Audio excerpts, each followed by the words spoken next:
What's going on, guys? This is Empty Box, and today I'm going to be answering some questions that I've seen on my videos fairly frequently. So I'm just going to go ahead and answer them all in this one convenient, easy video.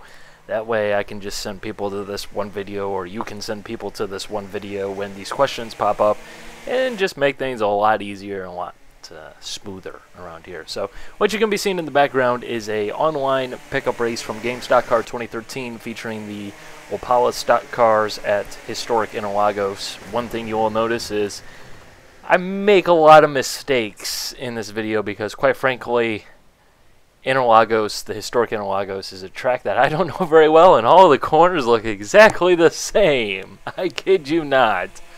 Several times I found myself going into a corner carrying way too much speed because it looked like that other corner that is a lot faster, but it's not that corner, unfortunately. So that did end up costing me in the end, as well as not knowing how long the race was. There's a tip for you.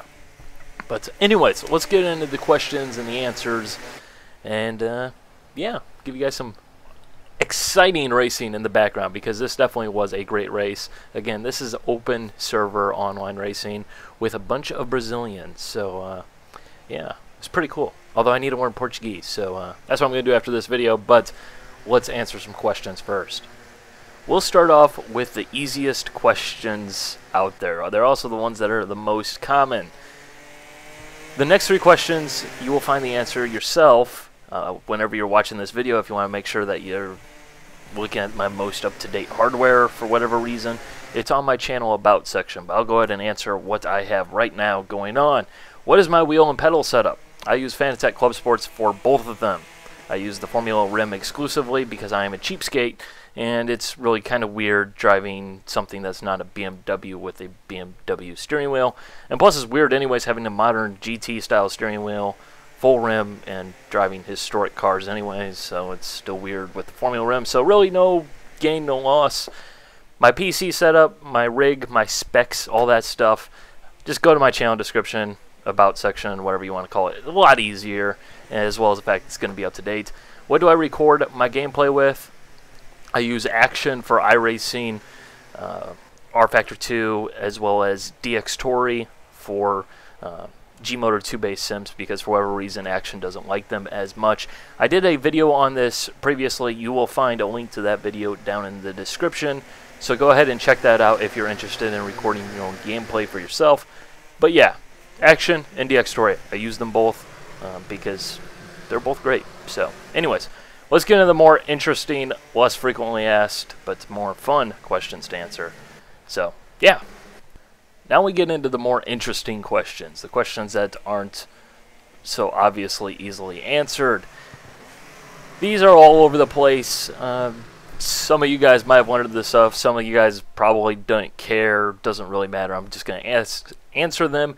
If you have any other questions that you would like me to answer for whatever reason, go ahead and toss them down in the comment sections. And if there's enough, eventually I'll do a follow-up video if need be, or something like that. So we'll see how that plays out. But anyways, what is the point of my YouTube channel? What's the purpose?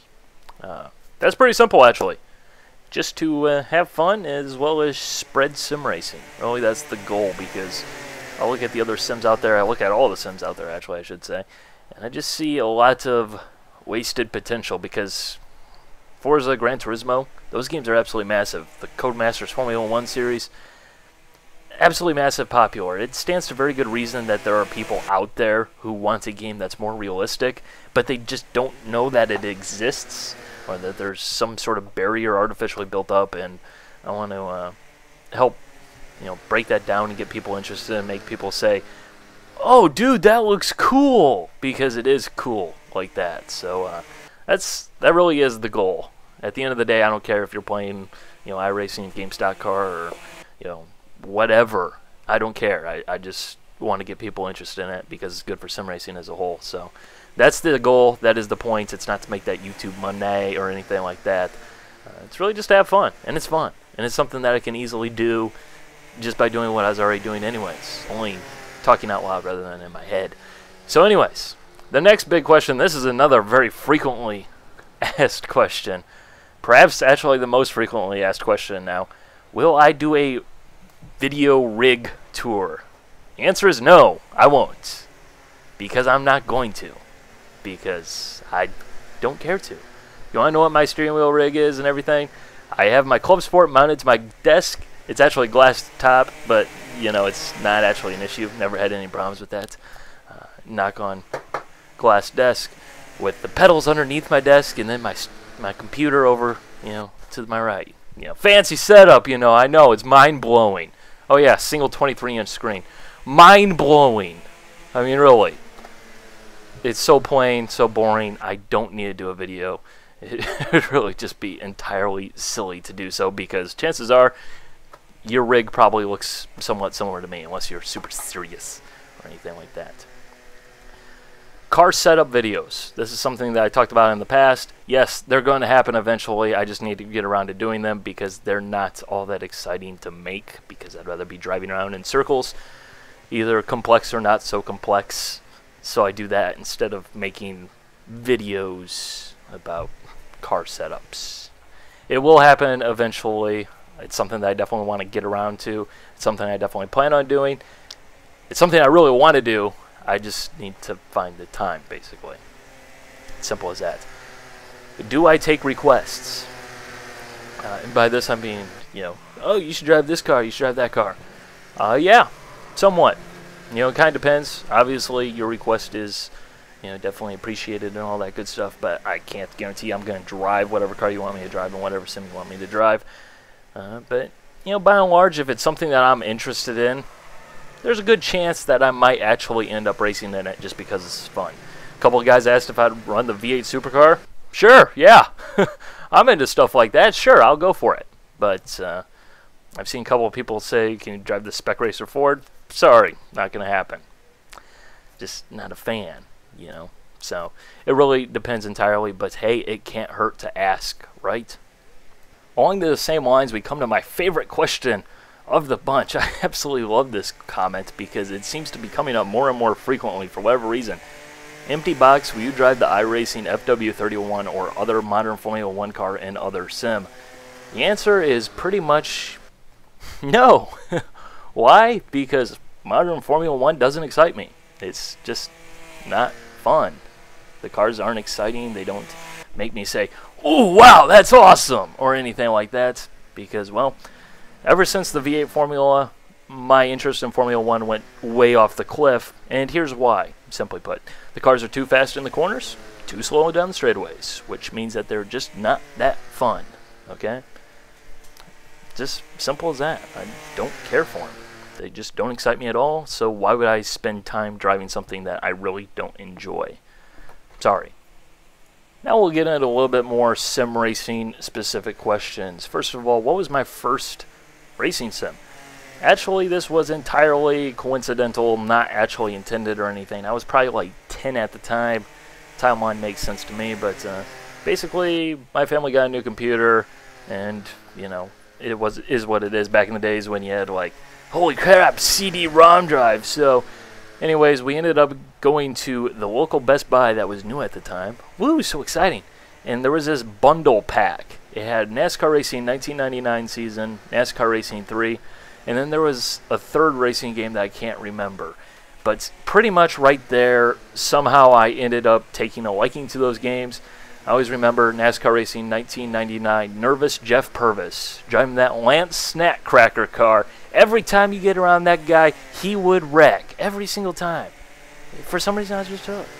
But on one of those discs was also the demo for Grand Prix Legends, because there used to be a demo and they used to actually have to come on a disc because you couldn't just download them realistically.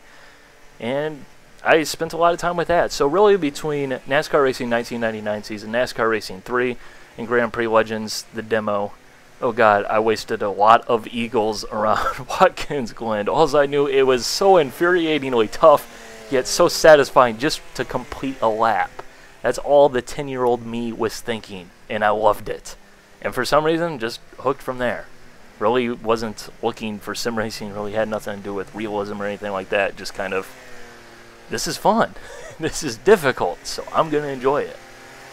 You know, of course, before then I was playing, you know, various other racing games. I think the first one that I ever played was Mario Kart, or Enduro, actually, back on the Atari. Those were the days. Yeah, I was like 2. I thought the cars were tanks, but I've pretty much always been interested in racing games. For whatever reason, just kind of struck me. But sim racing really didn't. I didn't choose sim racing or anything like that. So yeah, it just kind of happens, and you enjoy it. I think NASCAR Racing 4 was the first game that I really got into because of the realism, which was a couple of years after NASCAR Racing 3, a couple of years after that. So I don't know. I don't know what I consider my first sim of that bunch, but safe to say I grew up with Papyrus, because Papyrus was the best. Always will be. And that smoothly transitions into what is my favorite sim. And this is a question I'm going to totally dodge by giving you 3 answers for, because it seems only fair. Because, well, there's 3 different sims that, depending on what the question is, I could say that's my favorite. Okay, offline road racing, Game Stock Car 2013. Because it's great. I love it. It's fantastic. The cars are fun to drive. It's exciting. It feels great. The AI works fairly decently. Not very much of an issue. It's just awesome. It really is. It really is that good, in my opinion. Online racing, iRacing. Why? Because I can pretty much say, I'm going to spend 2 hours this evening. I'm going to practice. I'm going to race in whatever car I choose, and I'm going to have fun. You know, I don't have to worry about, you know, the people I'm racing with, because by and large, you know, once you're above rookies, you don't need to worry about it too much. You know, yes, it's still racing, and you know, crap happens. Which some people seem to have forgotten quite a lot, but you know, by and large, you know, solid online experience, and that's why I go to iRacing for my online racing. But if I'm looking to do some offline oval racing, NASCAR Racing 2003 season, all day, every day, twice on Sunday, cheesy saying, I know, but you know, even still today, a decade after the fact, you know, a decade after the game released, it still blows my mind continuously. It's still really impressive just to see how good the AI actually is, which is actually kind of sad, because it means that the other developers out there still haven't beaten Papyrus in that regard, as well as the huge selection of mod tracks and everything, as well as the fact it's been kept fairly well up to date, bar the physics, but just fantastic. Just a great racing experience. And honestly, I'll put it this way: there is a reason why at one point NASCAR Racing 2003 season was, you know, commanding a $300 premium on eBay. Okay, totally overblown. I kept my copy, I am proud to say, but you know, it is pretty darn good. There is a reason why it was getting those prices, even though they were definitely extreme. So yeah, if I had to say best sim I've ever played, it'd have to be NASCAR Racing 2003 season overall, even though I'm not a huge NASCAR fan, even though some people might think I am. But yeah, it's that good. I miss Papyrus. iRacing's just not the same, honestly. Another common question: why don't I race online in whatever sim, or why don't I do league racing? And the answer is, simply put, I don't really have the time. That might seem like a very cheap answer, seeing how many videos I put out, but I'm not interested in running just one car once per week or whatever. It just doesn't fill my needs. You know, I like being able to race week after week after week after week in the same car, but I also enjoy being able to race in other cars. If I decide I want to do a race on a Thursday night, I want to race on Thursday night. I don't want to have to wait till my league races. Simple as that. As well as in a lot of sims, the open server population is non-existent, or alternatively, people you don't want to race with because it's not fun. Even this race that you see in the background, which was fantastic, tons of clean driving, there was no contact at all this entire race, I still had to put up with the people who, a race before this, quote unquote, it lasted like a lap and a half, they crashed out in turn 2, and for the entirety, restart race, restart race, restart race, because I wrecked out in turn 2 because we're morons, restart race. That really annoys me, and that is enough to keep me from racing online as often as I'd like to do in an open server environment. It really is quite pitiful. Really, just sit back and enjoy the show, because it's some pretty good racing all over the pack. So, you know, that's why it's just not for me. You know, I have raced in leagues before, and I have enjoyed it, but it's just not overall my cup of tea. It's not my main thing that I'm into, so that's that. And see, now I got some more time and some more footage. Might as well go ahead and answer some questions regarding real-world racing because they've come up from time to time as well. First one, do I race in the real world? No, unfortunately. Just don't really have the time, don't really have the money. It's not really all that practical right now. Yeah, I could go race on an oval. There's an oval in my town, but that doesn't really excite me at all. I mean, it's still racing, don't get me wrong. I enjoy oval racing, but I don't feel as connected to that type of racing as I do road racing, which, you know, it is what it is. So it's something that I do plan on doing at some point, but it just isn't right now. So, you know, not much I can do about that, really, in all honesty, except for keep waiting for it to happen. Keep on trying to make it happen. So sometime, eventually, but not right now. First memory of real racing, probably when I was like 6, and we went to the local track out here because my sister's friend's mom actually raced out there, interestingly enough. So my family got some free pit passes, so little 6-year-old me was able to be like down in the pits, and it's like so cool because the cars were so loud and everything, and the pretty colors and everything, and everything just like to 6-year-old, just like, this is awesome. Even still today, still have the same reaction. It's just awesome. But yeah, you parents out there, there's your little PSA. Go ahead, take your kids to the racetrack, get them interested in racing, because I guarantee you take a 6-year-old to the racetrack, they're going to think it's the coolest thing ever, because it's pretty darn cool. It really is. But I'm guessing that's how most of us actually became racing fans, because it's one of those things where some people will say, oh, you're just watching cars going around in circles, until you've actually been there and seen them or done it yourself. Then it makes perfectly good sense, and it's the coolest thing in the world. But what's my favorite racing series? I'm somewhat proud and unproud to say this, but IndyCar. You know, I grew up watching those IndyCar races, or I guess kart races. Sorry, they completely rewrote history for whatever stupid reason, but you know, the late 90s FedEx FedEx PPG Cup. Oh my God, just right there. Those words say so much to me. Still watch those races on YouTube from time to time when I have nothing else to do. There's just anything like that, and you know, the closest thing that is to that, even though it's not even close, is, you know, IndyCar racing still today. I'm just a big fan of what we have going on here with open wheel racing in North America, because it's not like Formula 1. You know, it's not just all road racing. You got the ovals, you got the street courses, the real street circuits, not crap like Singapore or Valencia or, you know, Monaco, which is a terrible circuit, but we all know. But, you know, it's just so much more exciting. I'll put it this way. I look at Nigel Mansell not so much as the 92 World Drivers' Champion in Formula 1 with the FW14B. That was basically the God mode car, according to most people.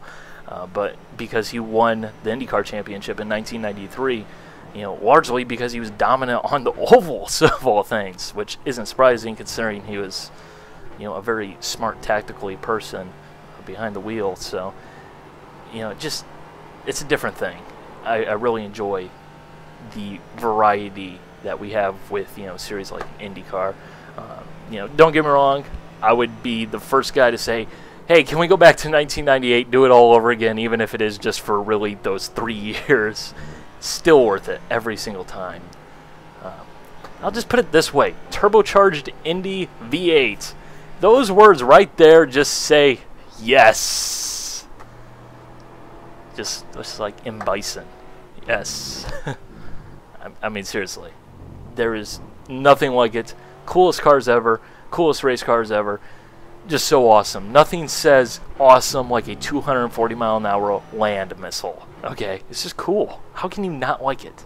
If you don't like it, I don't like you. So deal with it.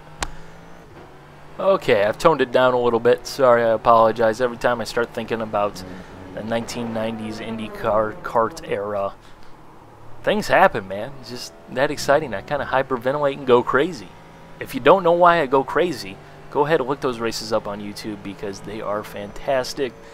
even still to this day, well worth putting up with VHS quality to enjoy some of the awesomest cars ever to race on the face of this planet. I mean, honestly, they are that awesome, in my opinion. So, yeah. In terms of favorite drivers, in IndyCar today, I'd have to say Hinchcliffe, Sato. Why? Because Hinch is the guy that IndyCar needs that can actually drive pretty darn well and is actually a personality on and off the track that, you know, is fun rather than just a whiny douche or anything like that. And Sato, because he's always exciting to watch. You never know if the car's going to fall to pieces because he's totally destroying it, or he's going to chuck it into a wall or something. You always think something's going to happen to that guy. Really enjoyed watching him when he was in F1 as well. So, you know, those two guys. In terms of NASCAR, I'd have to say Juan Pablo Montoya, because I've been a fan of his since 1999. I'm sure you guys can figure out why at this point. And Marcos Ambrose, because he has so much talent. He is a guy that really needs a shot with a really good team, because I really think that coming from a V8 Supercars, he's a guy that's, you know, imported into NASCAR that understands a big, heavy type of car better than a lot of others, and I think he can really get it done. Certainly on the road courses, and I think he could really get it done on the ovals as well if he actually had a really good, strong team to help support him. So that's that. In terms of sports car racing, really wouldn't say I have any favorite drivers or anything like that, because it's a team sport at that point. You know, you can't have just one guy in the car, because obviously one guy can't drive for 24 hours. So, you know, that's that. You know, I don't identify any one particular driver or anything like that. You know, but in terms of favorite driver of all time, I'd say it has to come down to either Senna or Mario Andretti, and I'd have to give the nod to Mario Andretti, because of the fact that he got it done 1960s, 1970s, 1980s, and a win or two in the 90s. That's pretty darn impressive. That's very impressive. You know, of course, Senna didn't have that chance, unfortunately, and I really didn't get to see him race, you know, at that time. You know, you just look back at all these YouTube videos, and I do think that kind of does change the way things are perceived. But, you know, just an entirely different animal. Those two drivers just amazing. You know, I'll put it this way. The Senna documentary is one of the greatest pieces of film I've ever seen, because it is that powerful, truly. But, you know, I just have to say, though, that Mario Andretti, because the ability to get it done in such a wide variety of cars over such a huge period of time, you know, and, you know, nowadays it couldn't even be done because you wouldn't even get the chance. I mean, he won the Daytona 500, the Indy 500, Formula One World Championship. You know, the only thing he didn't win was Le Mans overall, which he did have a class win in, actually. I mean, that's just fantastic. It's amazing. You know, stuff of legends, really. But, you know, not to take anything away from Senna, you know, but like I said, just, that's fantastic. Plus the whole, you know, yes, I'm going to say it, nationalistic American bias. Woo, go USA. In all honesty, and I think for a lot of us, we all identify with drivers from our actual country. You know, pretty sure there's a lot of Senna fans in Brazil. You know, I'm pretty sure a lot of people in Brazil are going to hate me for saying Mario Andretti over Senna, but, you know, it is what it is. Honestly, both of those guys, though, I'd definitely have to say 1-2, and a very close 1-2 at that. Don't get me wrong. Okay, at this point, one last question. Favorite race car of all time? All time includes a lot of time. A lot of epic cars, such as, you know, the GT40, the Eagle F1 car, the Porsche 917, the 917-30 with amazingly huge amounts of power. But, as you can probably guess, 1998 Reynard Champ car, preferably with a Honda engine, preferably with the Target Chip Ganassi livery, because it's perfection. Simple as that. Even still, you know, a very long time since we've actually seen those cars race, you know, on the absolute limit. Still that good. They will never make a car that cool, because it's not even possible to make it that cool in today's world. So I'm going to remember it forever. So, yeah, it's my favorite car for a reason. Hope you guys enjoyed. Hope you guys no longer have any questions that are really simple to answer. So, yeah. But if you have any more questions, go ahead and toss them down in the comment section, and I'll answer them, because that's what I do. So, hope you guys enjoyed. Bye.